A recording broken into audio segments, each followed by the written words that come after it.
இந்திய ஒன்றிய அரசு புதிய தேசிய கல்விக் கொள்கையை நடைமுறைப்படுத்துவதில் தீவிரம் காட்டி வருகிறது. இந்த தேசிய கல்விக் கொள்கை இந்தியா முழுவதும் மும்மொழிக் கொள்கையை நடைமுறைப்படுத்துவதில் அக்கறை காட்டுகிறது.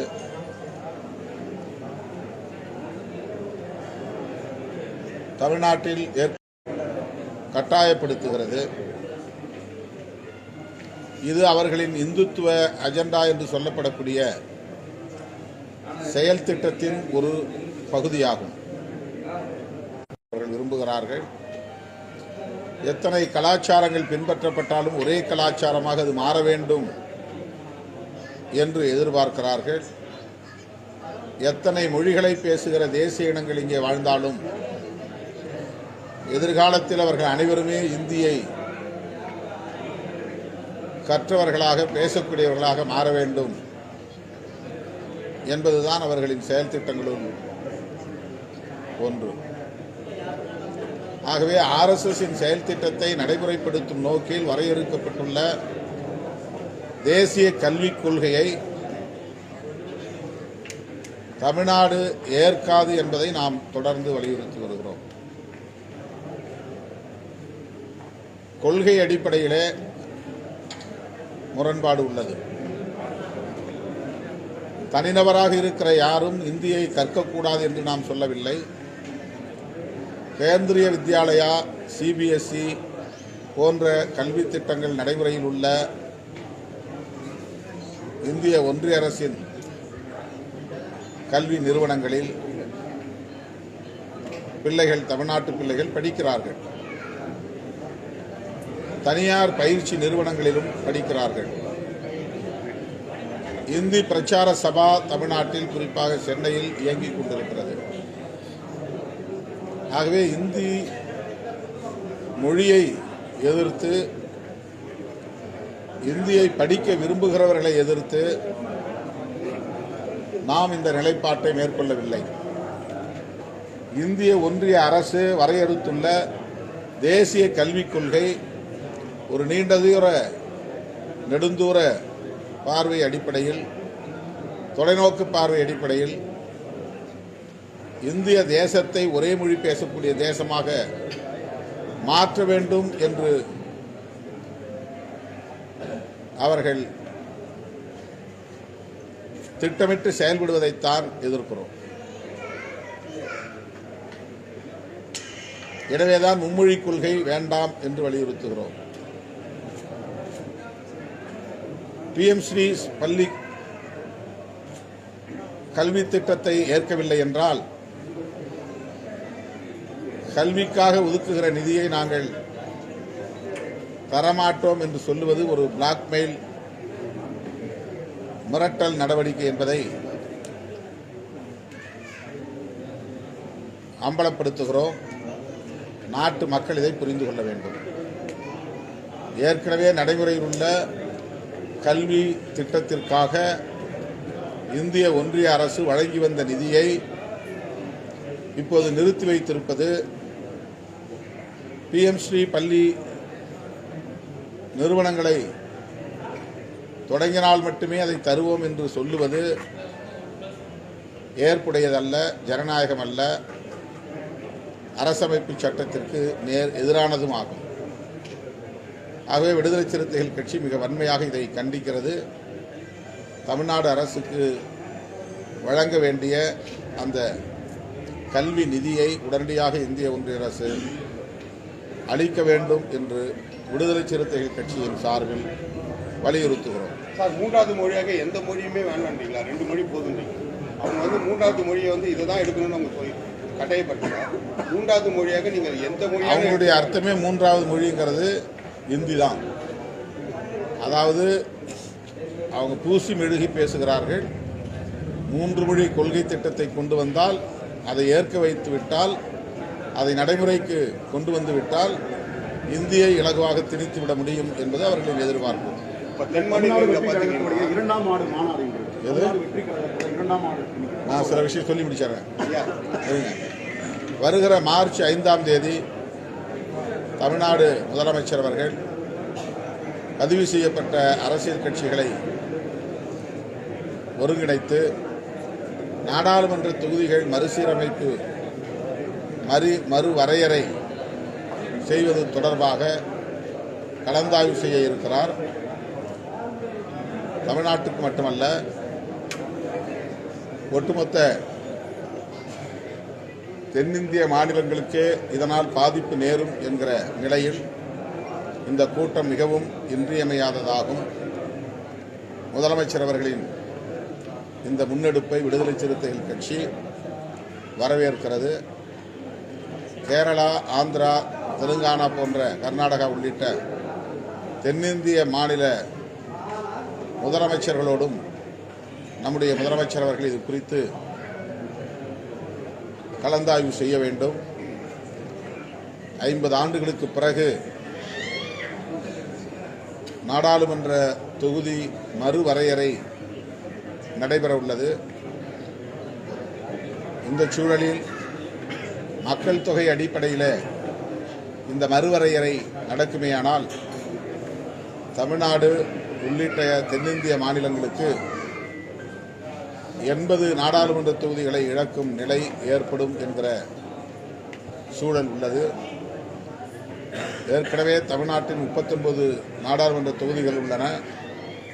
மக்கள் தொகை அடிப்படையிலே மறுவரை செய்யப்படுமேயானால் 39 என்பது 31ஆக குறையும் என்று வல்லுநர்கள் குறிப்பிடுகிறார்கள். இது மிகவும் ஆபத்தானது.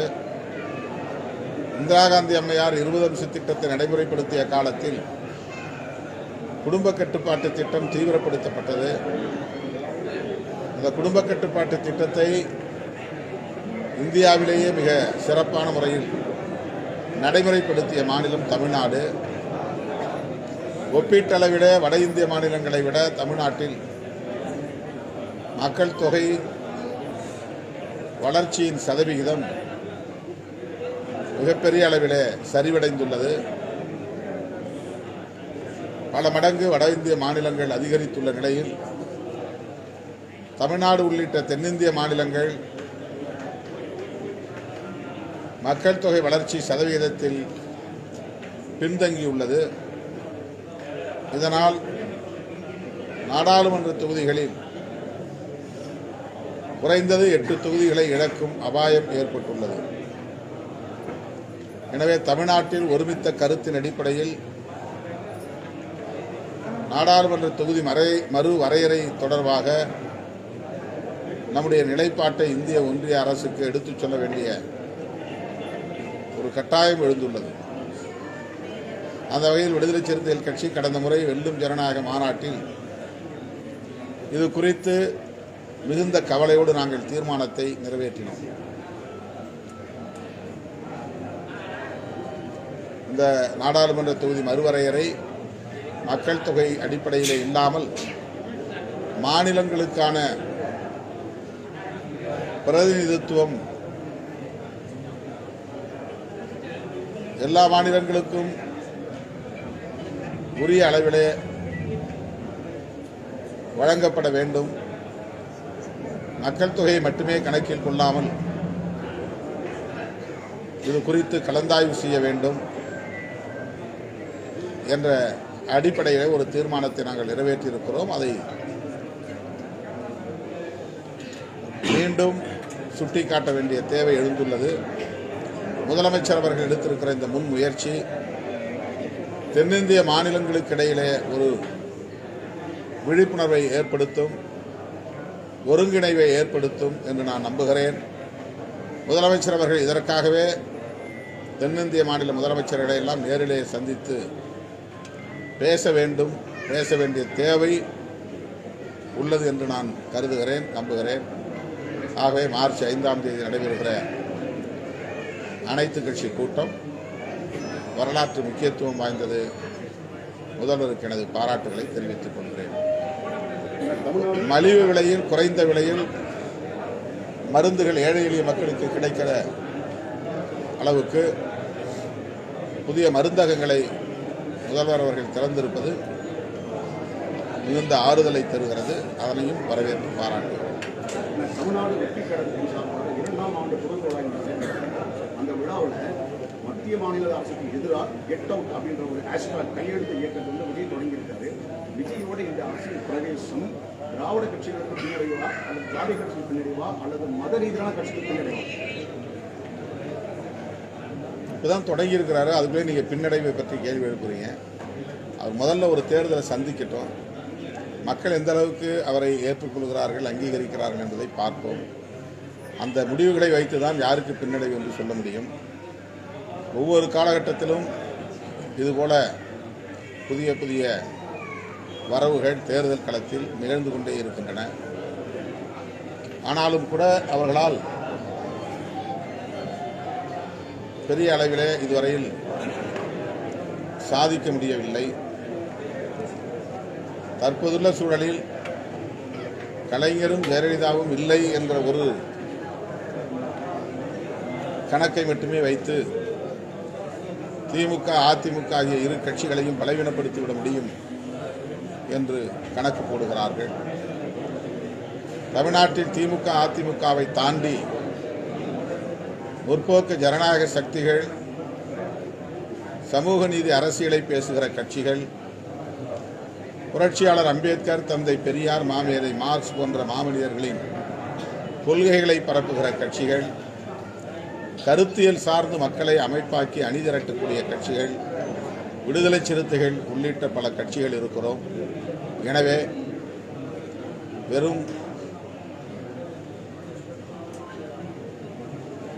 சினிமா புகழ் போன்றவற்றை மட்டுமே மூலாதாரமாக வைத்து எல்லாவற்றையும் ஓரங்கட்டிவிட முடியும் என்று சொல்ல முடியாது. தமிழ்நாட்டு மக்கள் மிகவும் விவரமானவர்கள், அதிலும் புதிய இளைய தலைமுறையை சார்ந்தவர்கள், அரசியல் விழிப்புணர்வு உள்ளவர்களாக இருக்கிறார்கள். அவ்வளவு எளிதாக தமிழ்நாட்டு இளம் தலைமுறையினரை ஏய்த்துவிட முடியாது, ஏமாற்றிவிட முடியாது. தேர்தல் தான் உரிய முடிவுகளை நமக்கு சொல்லும், உணர்த்தும்.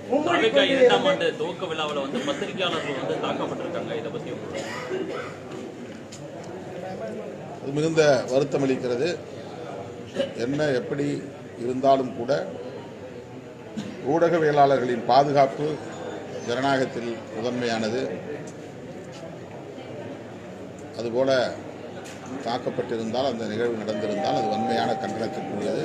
மிக வன்மையாக கண்டிக்கிறோம். மும்மொழி கொள்கையை அரசு பள்ளி மாணவர்களுக்கு மட்டும் மறுக்கப்படுவது ஏன் என்று அண்ணாமலை அவர்கள் கேள்வி எழுப்பியது. அது முதலமைச்சர் பதில் சொல்லலையே என்று சொல்லி கேள்வி எழுப்பினார். இது கொள்கை பூர்வமான ஒரு விவாதம் இல்லை, அது குதர்க்கவாதம், விதண்டாவாதம். அரசு பள்ளி ஏழை மாணவர்களுக்கு ஏன் ஹிந்தி தான் படிக்கணுங்கிறது ஏதாவது கட்டாயம் இருக்கா? ஹிந்தி என்ன அவ்வளோ பெரிய உலகத்தில் இல்லாத பெரிய மொழியா? என்ன மொழி அது? இந்தியை படிச்சுக்கிட்டாக்க உலகத்தில் எங்கே போனாலும் வேலை கிடைக்குமா? அப்படின்னா இந்தியை தாய்மொழியாக கொண்டவர்கள் தமிழ்நாட்டுக்கு வேலை தேடி வர வேண்டிய அவசியம் என்ன? இந்தியை தாய்மொழியாக கொண்டவர்கள் மூன்றாவது மொழி என்ன மொழியை படிக்கிறார்கள்? அவர்கள் மீது என்ன மூன்றாவது மொழியை அவர்கள் வற்புறுத்துகிறார்கள்? இந்தியை தாய்மொழியாக கொண்டவர்கள் தமிழ் படிக்கிறார்கள் என்று ஆதாரம் காட்ட முடியுமா? எதற்காக மும்மொழியை திணிக்கிறார்கள்? இந்தியாவில் உள்ள எல்லோரும் பேச வேண்டும் என்று அவர்கள் ஏன் விரும்புகிறார்கள்? இந்தி மட்டும்தான் இந்தியாவின் ஒரே மொழியா, தேசிய மொழியா, இந்திய பூர்வீக குடிகளின் தாய்மொழியா? இந்தியை பேசக்கூடியவர்கள் ஒரு சில மாநிலங்களில் இருக்கிறார்கள், மத்தியிலே, வடக்கே, அவ்வளவுதான். இந்தியும் ஒரு பிராந்திய மொழிதான். அவர்கள் பார்வைப்படி தமிழ் பிராந்திய மொழி என்றால் இந்தியும் ஒரு பிராந்திய மொழிதான், ஒரு வட்டார மொழிதான். அந்த வட்டார மொழியை இந்தியா முழுவதும் பரப்ப வேண்டும், நிலைப்படுத்த வேண்டும் என்று ஏன் அவர்கள் ஆதிக்கம் செலுத்துகிறார்கள்? அதைத்தான் நாங்கள் அந்த ஆதிக்கத்தைத்தான் எதிர்க்கிறோம், திணிப்பைத்தான் எதிர்க்கிறோம்.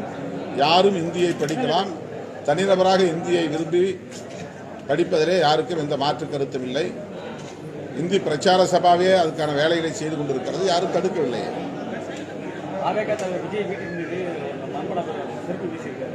என்னது அது ஏன்னு அவர்கிட்ட தான் நீங்கள் கேட்கணும்.